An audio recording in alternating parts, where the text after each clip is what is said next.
The bank manager slid the folder across the desk and said quietly, "I'm so sorry. Your signature transfers everything." My brother wouldn't meet my eyes. My sister stared at the floor like she'd rehearsed this moment. That's when I understood. This wasn't betrayal in the heat of anger. It was betrayal planned in silence. My name is Rebecca Morgan, and for most of my life, I believed family was permanent. Not perfect, but permanent. We were raised to believe loyalty was automatic, that blood meant protection, that no matter how hard life got, family was the one place you could fall without hitting the ground.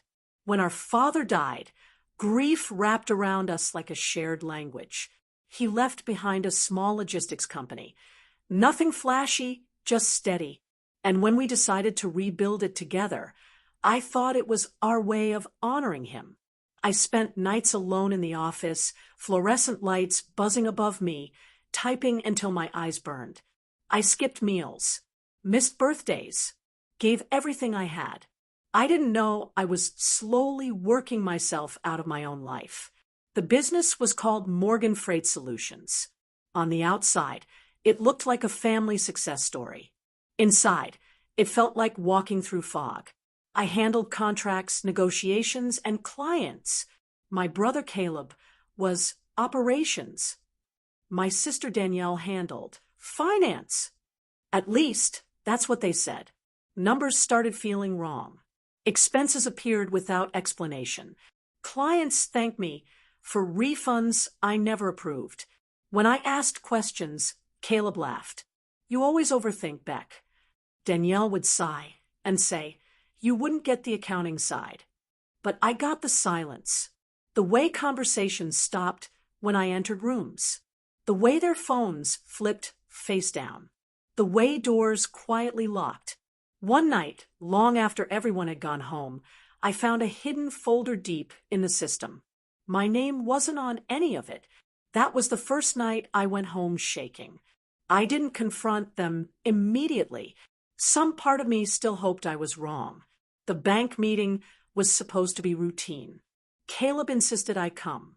The manager cleared his throat and said, "There's been a transfer of ownership." I laughed, out of disbelief. "That's not possible." He looked confused. "These documents have your signature." They didn't. Caleb leaned back, calm, detached. "We made a decision for the future." Danielle's voice cracked perfectly. "We didn't want to hurt you." The truth hit me all at once. They created a shell company, moved every asset, forged my name, left me with the debt and legal exposure. My chair scraped loudly as I stood. "You planned this." Caleb didn't deny it. "You were never meant to stay this long." That sentence broke something in me that never healed the same way again. After that day, everything collapsed. Debt collectors called nonstop. My credit disappeared overnight. Former clients stopped answering me. Caleb sent one message: "Don't fight this. You'll lose." Danielle blocked me everywhere. Family dinners became interrogations. My mother begged me to forgive. Relatives said, "They're still your siblings." But none of them woke up gasping at night.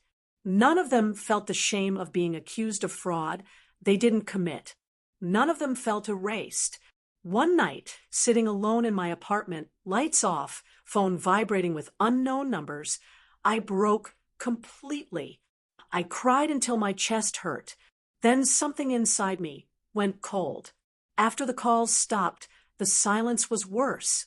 No emails, no apologies, no explanations, just empty hours where my phone stayed dark. And my thoughts got louder. I started replaying memories I had once trusted: childhood road trips, shared bedrooms, the way we used to promise each other that no matter what happened, we'd always protect one another. Every memory felt contaminated now, like evidence I had ignored. I stopped sleeping. When I did, I dreamed of paperwork chasing me down endless hallways, of my father watching quietly while everything he built collapsed. I'd wake up with my heart racing, convinced I had missed another deadline, another notice, another threat. Friends drifted away, not because they didn't care, but because betrayal makes people uncomfortable. They didn't know what to say to someone who'd been erased by her own blood. I began to understand something terrifying. When family betrays you, the world doesn't rush in to replace them. It just watches. I had a choice: disappear quietly, or tell the truth, no matter the cost. I borrowed money, hired a forensic accountant, collected emails, files, timestamps. When investigators contacted Caleb, he panicked. He called me screaming, "You're destroying the family." I whispered back, "You already destroyed it." Danielle tried to apologize later, said she was pressured, said it wasn't supposed to end like this. But betrayal doesn't shrink just because regret arrives late. I pressed charges. For the first time in my life, I chose myself. There was guilt. So much guilt. Not for what I did, but for what I didn't do sooner. I blamed myself for trusting too easily, for believing love meant safety, for ignoring instincts that whispered something was wrong long before the proof existed. Some nights, I almost quit, almost called the lawyer to stop everything. I almost chose silence just to make the pain end faster.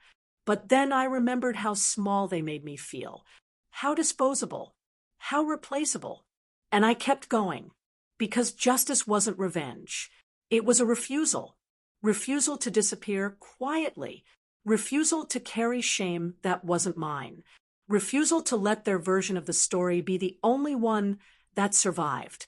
When it was finally over, I expected relief. Instead, I felt hollow. Justice doesn't feel victorious when the people standing on the other side of the courtroom once shared your last name. It feels like mourning someone who's still alive, but unreachable. I grieve the siblings I thought I had. I grieve the future I imagined. I even grieved the version of myself who believed loyalty was guaranteed. There was no celebration, no moment where everything snapped back into place. Just quiet mornings, slow healing, and the uncomfortable realization that survival doesn't come with applause. But something else grew in that quiet. Strength. It took months. Courtrooms. Paperwork. Silence that stretched forever. Caleb lost the company. Danielle lost her license. The truth came out slowly and publicly.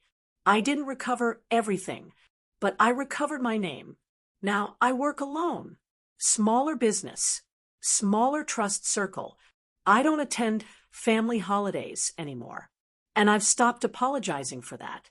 Because peace is expensive, but betrayal costs everything.